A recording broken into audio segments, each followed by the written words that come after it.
Tapi kalau misalnya dalam konteks relationship gitu, Mas Riko, kadang kan ketika kemudian aku melihat banyak case dari teman-temanku gitu kan, ada yang kemudian pasangannya itu dibebaskan, mau kemana gitu ya, dan dia meyakini dengan cara membebaskan itu justru kemudian pasangannya nggak bakal neko-neko gitu. Tapi kenyataannya banyak yang sebaliknya, dengan dia membebaskan, justru pasangannya ada kesempatan untuk kemudian mendua dan lain sebagainya kayak gitu. Sementara kalau yang diajarkan Mas Riko kan ya udah nggak perlu ada yang dikontrol segala macem gitu. Nah banyak yang mengalami itu udah dikasih kebebasan, tapi justru karena dikasih kebebasan berteman dengan circle ini, circle itu, kesempatan kan muncul gitu, terjadi gitu. Nah itu gimana Mas? Beda tipis. Jadi yang aku ngomong itu bebasnya itu natural. Ketika perasaan kalian sudah selesai. Ketika kalian sudah kebutuhan akan orang lain itu sudah kalian sadari, kalian akan lebih mencintai diri sendiri. Oh, oke. Ketika kalian lebih mencintai diri sendiri, kalian lebih cinta ke orang lain. Ya dong, kalian nggak bisa cinta orang sebelum cinta diri sendiri. Dan cinta hanya mereka ketika kebutuhan nggak ada. Oke? Nah, sekarang case-nya beda. Kalian membebaskan pasangan kalian dengan harapan pasangan kalian nggak neko-neko. Berarti kan ada perasaan yang belum selesai dong. Ya akhirnya kejadian lah, terjawab sudah. Iya. Oh gitu. Makanya sensasinya atau perasaannya kalian selesaikan dulu. Ini tentang diri kalian, bukan orang lain. Oke. Nah itu berkali-kali Om Joko itu ngingetin di grup. Ini tentang kalian, bukan orang lain. Ini tentang kalian, bukan orang lain gitu ya. Nah itu. Mulai ngeh ya teman-teman ya. Iya. Sakti sih emang. Riko Hutama gitu ya. Mantap ya. Oke. Mantap. Ngeh semua katanya. Keren. Ada yang mau nitip pertanyaan nggak? Aku tuh ada host cadangan sih, cuman nggak bisa datang sore ini gitu ya. Jadi nggak apa-apa, aku lanjutkan dulu teman-teman ya. Bolehkah aku nitip Kak? Aku mau bilang gimana caranya biar nggak terus kepikiran bayar hutang harus gimana dan dari mana, sedangkan penghasilan minim yang menurut logika mustahil Kak. Tadi udah dijawab sama Mas Riko gitu. Jadi disadari, dinikmatin aja perasaan itu sampai kemudian nanti ganti sensasi yang baru gitu ya Mas Riko ya. Betul. Nggak usah dilawan-lawan. Nggak usah dilawan. Kalau kalian lawan malah bertahan. Kalian kan ngasih energi dengan perlawanan kalian kan. Oke. Makanya perlu dibiarkan. Nah, Mas Riko tuh pernah kan kita wawancara, kalau nggak salah kita membahaskan tentang sesuatu yang gaib gitu ya. Orang bahagia itu biasanya nggak punya pengalaman gaib gitu. Bener nggak Mas Riko gitu? Tentang ini gimana? Apa kaitannya orang yang banyak masalah melihat sesuatu yang gaib gitu? Gimana tuh Mas? Jadi gini, orang kan ada yang percaya gaib, ada yang enggak. Percaya setan, ada yang enggak. Biasanya orang yang percaya setan itu banyak apa ya? Itulah apa itu? Banyak memendam perasaan. Akhirnya dia ngurusi setan. Kalau sampean bahagia, sampean enggak akan kepikiran setan sekalipun. Enggak ngurus, meskipun katanya di jendela ada kuntilanak ngawang, sampean enggak ngurus wis. Bapak ngawang lah ya wis kan gitu kan. Tapi kalau sampean ada perasaan sedih, takut, itu pasti kebayang-bayang. Paling gampang itu ngeceknya gini. Kalian mandi, kalian sampoan 5 menit, sama kalian merem. Kalau kebayang setan berarti ada ketakutan. Kalau nggak kebayang berarti aman. Iya kan? Oke.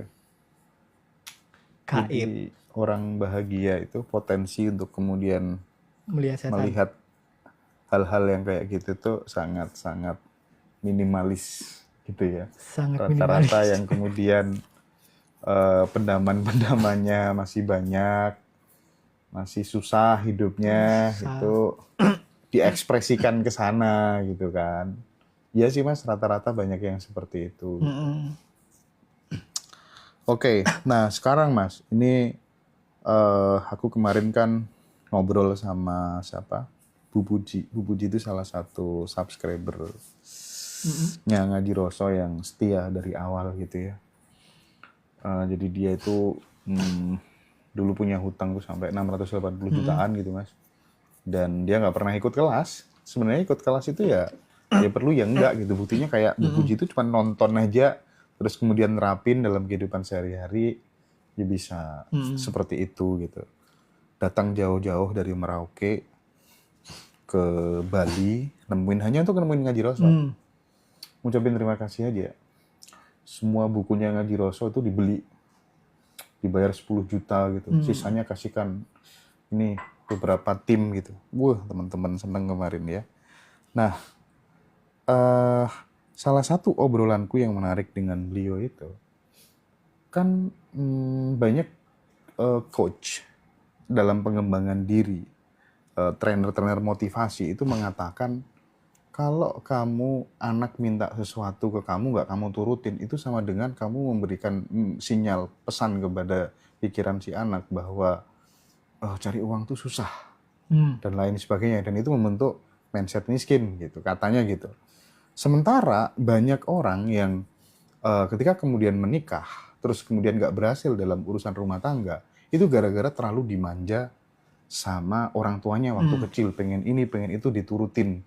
Nah ini kan paradok ini, yang bener yang mana gitu. Dalam perspektifnya Mas Riko, kira-kira kalau kasusnya seperti ini gimana Mas? Nggak ada yang benar. Nggak ada yang salah. Oke. Karena tiap pribadi unik. Jadi ketika sampean menerapkan, sampean nggak beliin anak sampean, hasilnya akan beda ketika Om Joko nerapin ke anaknya. Tiap pribadi unik. Karena tiap pribadi unik. Anaknya sampean mawar, anaknya Om Joko kaktus. Responnya beda ketika sampean nggak beliin. Yang kaktus dia tegar, oh nanti aku bisa beli sendiri. Iya, Mungkin yang mawar dia letoy, akhirnya miskin jadinya. Jadi respon tiap anak itu beda. Dan memang ya sudah skenario semesta, nggak ada yang salah. Nggak ada yang salah. Kalaupun dia memang nantinya jadi mental miskin, terus miskin, ya pasti nanti dia akan nemu sendiri lah. Wah aku harus gini, pasti dia tahu sendiri nanti. Oke. Sip. Jadi apapun pilihan sikap yang diberikan oleh orang tuanya, ya nggak bisa terus kemudian hasilnya digeneralisasikan tuh nggak bisa. Karena kepribadian, karakternya anak itu beda-beda. Beda-beda. Ya gitulah. Intinya jangan terlalu serius sih, memang jalanin hidup ya Mas. Iya, main-main aja. Iya, main-main. Bersenda gurau. Iya, gitu, main-main terus tiba-tiba punya 100 Bitcoin kan enak. Iya. Main-main kemana Mas Taib?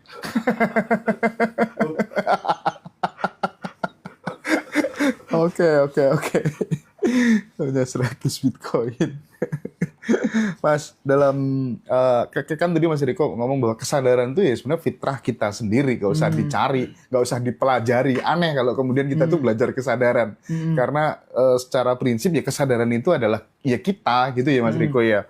Nah, tapi untuk kemudian sampai di titik itu, terkadang yang jadi penghalang justru malah guru. Iya nggak Mas Riko? Betul. Makanya di tahap akhir, lupakan ajarannya. Lupakan ajaran si guru itu? Iya. Sebetulnya kayak aku, Om Joko, Tanah Pintu, Mas Hendra, itu adalah jualan air di tepi laut. Itu fakta. Fakta ya Mas ya? Fakta memang. Iya. Tapi memang butuh itu. Emang butuh itu, karena nggak tahu kalau di depannya laut. Nah. Kita ini jualan air di tepi laut ya. Bener ya Mas Riko Jasi. Iya. Real itu memang. Iya, makanya cok goblok-goblok kan. Kamu tuh laut kok mau dijuali air gitu ya.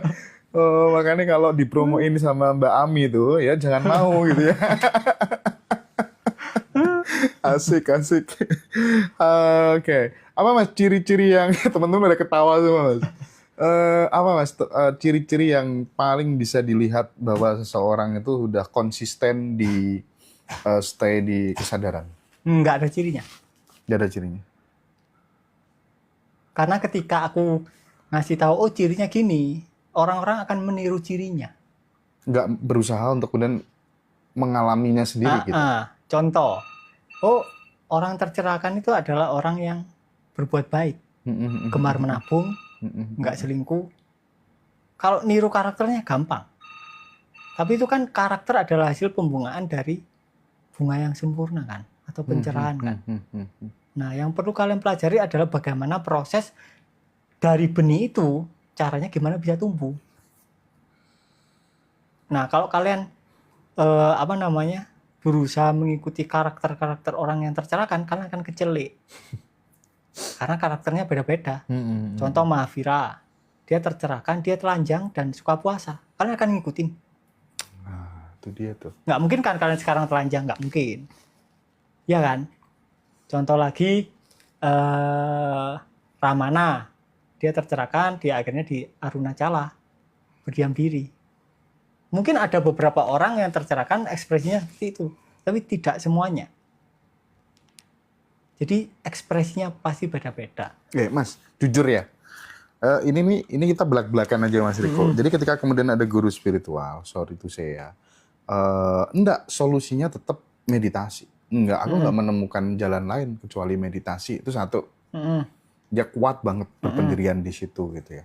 Yang kedua, aku enggak menemukan jalan lain kecuali puasa. Pokoknya ya harus puasa gitu. Satunya meditasi, satunya puasa gitu. Nah, ini nih aku pengen komentar dari Mas Riko gimana? Sejujur-jujurnya gitu aja. Jadi setiap ada orang pengen naik level spiritual, arahannya itu.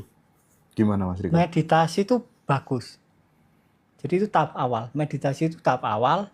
Tahap terakhir adalah kalian meditatif. Oke?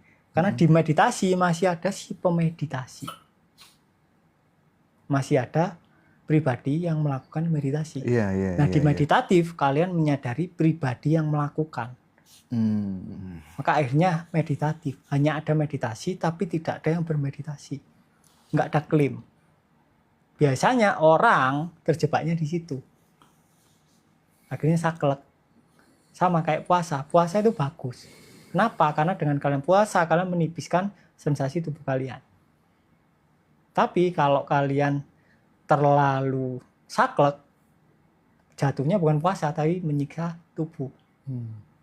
Jadi ya, lakukan yang sewajarnya. Yang penting kalian, aslinya yang penting itu kalian membiarkan perasaan kalian apa adanya. Aslinya itu. Membiarkan perasaan kalian apa adanya. Yang penting kan itu aslinya. Iya. Esensi dari semuanya. Baik. Keren nih Mas Riko ya. Aduh, jangan lupa ya, kita tanggal 19 teman-teman yang di Bandung. Nanti kita ngopi bareng, belajar bareng dengan Mas Riko, dengan Mas Joko, dengan Mas Hari, yang rumahnya Bandung dan sekitarnya. Nanti teman-teman akan dipandu praktik langsung. Dan sekali lagi, nilai bergening ya, dari treatment edukasi letting in kelas ini terletak pada di grupnya. Jadi teman-teman akan tanya apa aja akan dijawab. Dan sekarang aku melihat muncul Riko Hutama baru di grup itu gitu. Jadi kayak copy paste-nya gitu. Teman-teman mengalami kemajuan yang sangat signifikan gitu ya. Oke. Satu pertanyaan di segmen ini. Mas Hendra, tolong tanyain, misal kita mirroring nih. Hasil akhir yang diharapkan dari mirroring itu seperti apakah? Oh enggak, ini udah tadi. Mas Riko, kalau semua konsep yang dipahami jadi penghalang, berarti konsep yang baru bisa juga jadi penghalang. Atau apakah semua konsep yang masuk hanya sebuah perjalanan endapan dari samskara sebelum bertemu dengan itu? Itu gimana Mas? Benar. Jadi konsep hanyalah konsep. Ketika kalian tidak terikat dengan konsep apapun, ya udah kosong kan, selesai. Mau apa kalian? Selesai kan. Jadi memang konsep itu anggap aja lelucon, bukan kebenaran. Jadi jangan dipercayai konsep apapun, entah itu konsep reinkarnasi, samskara, entah itu samsara, entah itu past life, entah itu future life, entah itu konsep ketuhanan, wis dianggap konsep aja. Konsep itu kan cuma sekedar suara yang lewat kan. Nah, karena suara itu ada artinya, berupa bahasa, akhirnya jadilah konsep. Nah, kalau suara nggak ada artinya, ya cuma lewat. Jadi anggaplah konsep itu nggak ada artinya, ya biarin lewat kayak suara. Selesai. Nah, di situ akhirnya kalian mengalami jeda. pelan-pelan. Ternyata kalian sadar jeda itu bukan jeda tapi ruang. Iya, Tapi iya, ya iya. pelan-pelan. Jadi Mas Joko aku di Abundant Revolution tuh kalau ngamatin Feby ngajar, itu kan Feby itu kan juga baca ya buku Lautan Keberlimpahannya Mas Riko ya, e-book itu tuh. Jadi sebagian aku udah pernah sering dengar dari Mas Riko tapi bener loh, energi melepaskan, energi kita bener-bener stay di kekosongan, kesadaran itu Mas. Wah, itu teman-teman tuh mengalami kemajuan yang luar biasa. Jadi kayak banjir testimoni gitu. Mungkin di Taman Pintu kan juga mengalami hal yang sama gitu ya. Jadi nampaknya memang kita harus berani punya nyali untuk kemudian keluar dari dogma-dogma, konsep-konsep yang itu kita dapatkan dari kecil ya. Tantangannya kan di situ aja sebenarnya Mas Riko ya. Tantangan di situ. Tinggal berani nggak kamu puter 360 derajat gitu kira-kira ya. Makanya kan kita ada teknik reversal breathing kan untuk memunculkan keberanian. Oh. Bagi kalian yang nggak berani. Oke, itu di kelas nanti diajarin ya Mas ya. Khusus bagi teman-teman yang tidak berani karena terlalu kuat dogmanya ketika kecil Iya, gitu ya. betul. Nah, itu jawabannya Iya, teman-teman. Nanti silakan teman-teman akan diajarin itu supaya kemudian punya keberanian ya. Di Bandung tanggal 19 Januari silakan teman-teman daftar 1 hari penuh bersama dengan Mas Rik. Ya, ini ngelanjutin Mas Hendra sesi kedua ya. Sesi kepiro ya? 4 kayaknya. Ya. Ini balik lagi sih ke tentang masalah ketuhanan tadi ya. Ada pertanyaan gini dari teman-teman bersejiwa. Kalau kita jarang ibadah atau menjalankan ritual agama yang kita yakini, tapi kita percaya bahwa Tuhan itu Maha Pengasih, Penyayang, Pengampun, Maha Pemberi rezeki, apakah kita tetap bisa hidup bahagia? Tetap bisa. Kalau jujur-jujuran ya tetap bisa. Karena yang paling penting kalau kita bahas belief ya, di fenomena dari kesadarannya, jadi yang paling penting kan belief, bukan kegiatannya. Jadi kegiatan hanya mengantarkan kepada kalian belief yang lebih enak, ya kan? Nah, kalau kalian beliefnya itu Tuhan Maha Pengasih, ya hidup kalian kan enak. Karena kalian memandang Tuhan sebagai Maha Pengasih. Tapi ada orang ibadah memandang Tuhannya sebagai Maha Penghukum. Akhirnya ya kalian dihukum terus. Ya kan? Itu kan dualitas kan? Jadi nama Tuhan itu ada 2. Maha Penghukum, Maha Pengasih. Terserah kalian mau percaya yang mana. Ya kan? Nah, kalau di luar itu ya kalian sadari dua-duanya. Kalau dari konteks pertanyaan ini kayaknya kan ini ada kayak harus ibadah, harus menjalankan ritual agama. Berarti dia harus menyadari sponsornya ya. Sponsornya ketakutan kan. Kan. Nah, karena selama ini kan kadang kita menyangka bahwa harus gini untuk biar dapat ini kan gitu ya. Dapat ini, ya kan. Padahal kalian lahir ya nggak harus gini. Yang gini kan orang tua kalian. Oke. Jadi buat teman-teman, buat ini ya kita harus sadari dulu sponsor-sponsornya ya. Sponsor-sponsor. Bukan hanya sekedar percaya bahwa Tuhan itu Maha Pengasih gitu. Maksudnya sponsornya itu ketika kalian beribadah, tapi ibadahnya itu gara-gara kalian takut dihukum ya, kalian sadari dulu takutnya. Mungkin setelah rasa takutnya hilang, kalian akan lebih rajin ibadah. Tapi ibadahnya bukan berdasarkan sponsor rasa takut, tapi rasa cinta kasih. Di situ udah sangat berbeda jauh. Oke, jadi ini bukan masalah kalian ibadah atau enggak. Oke, jadi masalah sponsor dari ibadahnya. Iya. Kalau kalian sponsor ibadahnya itu gara-gara takut neraka ya, kalian perlu sadari. Ketika kalian sadari ya akhirnya sponsornya jadi cinta kasih. Termasuk bisa ibadah biar dapat surga juga tanpa harus sponsor. Iya. Ya kan, cinta kasih kan bisa dikatakan juga tanpa sponsor kan. Iya. Kan nggak ada sponsornya kalau cinta kasih. Sponsor apa? Kalian kan nggak ngarep apa-apa, nggak takut apa-apa, tapi kalian tetap beribadah. Nggak ada masalah. Termasuk sponsor ibadah biar dapat surga. Nah, itu harus disadari juga. Itu kan ada kaitannya sama rasa takut. Oke. Ya. Kalau ada neraka ada surga. Kalau salah satu nggak ada ya satunya nggak ada. Ya, ini lanjutannya ya. Ini tolong dibenerin pertanyaannya kalau salah. Manusia dan Tuhan itu satu. Berarti kalau kita berdoa kepada Tuhan yang benar gimana? Karena kan selama ini kita berdoa, kita seolah-olah terpisah dengan Tuhan. Tuhan apa ketuhanan sebenarnya? Sekarang gini, yang ada itu hanya ketuhanan. Manusia itu nggak ada. Manusia itu hanya gerakan dari ketuhanan. Artinya, aslinya ketika kalian doa, yang berdoa itu nggak ada. Hanya ada doa. Oke? Nggak ada modus ya? Nggak ada modus. Yang bermodus juga nggak ada. Yang berdoa juga nggak ada. Hanya sebatas doa yang mengalir. Nah, itu bagus.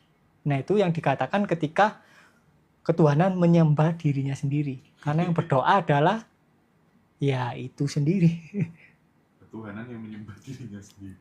Iya kan? Di ranah makrifat kan itu kan. Ketuhanan menyembah dirinya sendiri. Itu bukan manusia yang menyembah. Tapi ketuhanan. Makanya nggak ada yang dari kita pun yang bisa mengklaim. Iya. Terus gimana dengan orang yang jahat misalnya? Nah, itu ketuhanan juga atau posisinya gimana? Ya ketuhanan. Ketuhanan. Ya nggak bisa dipisah. Meskipun pikiranku pingin misah ya aslinya nggak bisa dipisah. Mau dipisah gimana? Karena manusia berusaha memisah, akhirnya muncullah setan. Oh, yang jahat ini asalnya dari setan. Ya akhirnya malah ruwet. Akhirnya dunia menjadi keseriusan karena ada setan. Tapi ketika yang adanya Tuhan, bahkan setan adalah gerakan dari Tuhan, maka semuanya menjadi lelucon. Iya kan? Tapi kalau kalian pasangkan setara Tuhan sama setan, yang baik dari Tuhan, yang jelek dari setan, itu kan kalian pasangkan setara kan? Iya. Setan ya sama Tuhan, otomatis ya. Di bawah-bawah secara duniawi akhirnya terjadi kompetisi juga. Karena di atas kalian pasangkan untuk kompetisi. Walaupun secara strata mungkin kalian letakkan setan di bawah. Di bawahnya Tuhan. Tapi enggak. Karena kalian mengira bahwa yang buruk sumbernya dari setan ya. Berarti kan sama. Iya, dualitasnya kan itu ya. Dualitasnya sama, Tuhan setan. Tuhan setan. Nah, ketika setan ini kalian sadari dan ternyata enggak ada, ya tunggal ketuhanan. Akhirnya duniawi ya kelihatan lelucon. Yang jahat lelucon bagi kalian, yang baik juga lelucon. Panggung sandiwara. Ya. Nah, kalau dihubungkan sama letting in yang sering Om Riko bilang itu kan sebenarnya ketika kita melihat orang itu jahat atau orang koruptor gitu, itu kan kita sadarin diri kita sendiri. Ya, jadi kita tidak menjudge orang lain. Iya. Disadari. Karena ketika kita pakai kacamata merah ya, semuanya terlihat merah. Oke, kita lanjut lagi ini Om. Apa manfaatnya kita sadar di sini saat ini? Nggak ada manfaatnya. Udah nggak usah. Beneran ini teman-teman, nggak ada manfaatnya. Nggak ada manfaatnya, udah nggak usah. Jadi yang perlu kalian sadari adalah diri yang mencari manfaat. Selama ada diri, nggak mungkin kalian menyadari di sini saat ini. Trikinya di situ. Iya, karena kalau kita bilang ada manfaatnya, tambah tersesat ya. Tambah tersesat. Jadi bedakan antara di sini saat ini dengan berusaha di sini saat ini. Ketika kalian berusaha di sini saat ini, maka ada dirinya. Tapi kalau benar-benar di sini saat ini, dirinya nggak ada. Iya. Nah itu. Rancunya kan di situ kan. Rancunya di situ ya. Yang kalian akhirnya butuh temen ngingetin kan. Nah itu. Apa sih Om yang paling membuat mungkin dari lingkungan, dari kecil, ketika kenapa kok sampai sekarang, sampai dewasa kita tuh selalu terbiasa sebab akibat. Ada cari manfaat, cari tujuan. Gitu. Sebenarnya dogma apa atau pola pendidikan apa yang membuat kita itu terjebak selalu ke target, selalu ke tujuan, keinginan kayak gitu. Karena ketika kecil semua bayi merasa orang tuanya nggak tulus. Oh, padahal itu nggak terucap ya? Nggak terucap. Nggak terucap, memang nggak terucap. Tapi secara bawah sadar kalian merasa seperti itu. Gitu ya? Kalian hanya mendapatkan cinta ketika bla bla bla bla. Iya kan? Iya. Itu aslinya dogma pertama yang tertanam secara tanpa sadar.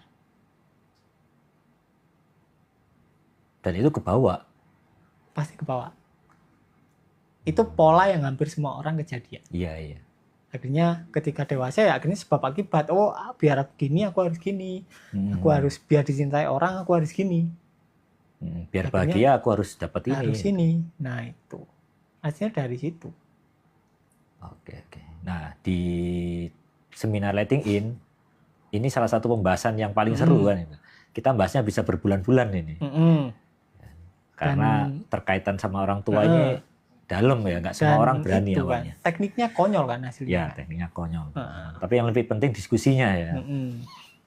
Prakteknya mungkin kelihatan konyol, tapi diskusinya, pendampingannya bisa sebulan 2 bulan bahas ini doang. Gitu.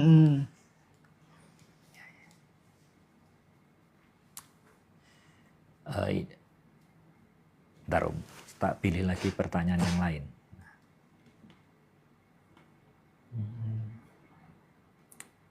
Apa ya? Jadi orang yang cuek beda nggak dengan orang yang netral? Cuek itu baik nggak sih? Tadi udah ya kayaknya Mas Hendra tanya. Belum. Nah, sekarang tak tanya, definisi cuek itu apa?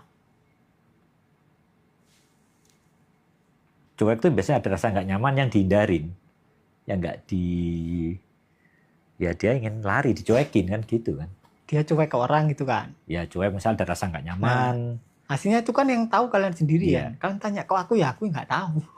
Iya benar. Mas cuek ini bener atau enggak ya nggak tahu. Kalau rasanya nggak enak ya kalian sadari kan gitu kan. Jadi yang penting adalah rasanya, bukan labelnya. Jadi yang pasti cuek beda dengan netral ya. Beda. Yang penting itu hasilnya nggak usah dilabeli wis. Nggak usah dilabeli. Iya, gampang wis. Kalau di tanpa pintu itu kan ada materi melepas rem rezeki ya. Nah itu kan bisa memecah